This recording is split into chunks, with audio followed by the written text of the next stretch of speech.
ఒక్కసారైనా చెయ్యాలి. నేనైతే ఏం చెప్తానంటే వ్యక్తిగతంగా సాధ్యమైనంత వరకు సంకటహర చతుర్థి వ్రతాన్ని ప్రతివారు సంవత్సరంలో ఒకసారైనా చేసుకోవడం అలవాటు చేసుకోవాలి. నేను ఎందుకు ఈ మాట అంటున్నానంటే, వేదవ్యాసుడు దేవీ భాగవతం చేస్తూ ఒక మాట అంటాడు, కాలో హి బలవాన్ కర్త సతతం సుఖదుఃఖయో నరాణం పరతంత్రాణం పుణ్య పాపానుయోగత.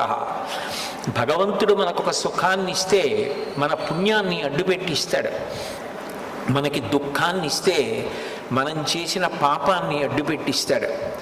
నేను చేసిన పుణ్యమేదో నాకేం తెలుసు, నేను చేసిన పాపమేదో నాకేం తెలుసు, అనుభవంలోకి వచ్చేశాక తెలుస్తుంది. అది అనుభవంలోకి వచ్చేసి సంకటం ఏర్పడిపోయిన తరువాత పరుగులు తీసే కన్నా అటువంటి సంకట స్థితి రాకుండా ముందే సంకటహర చతుర్థి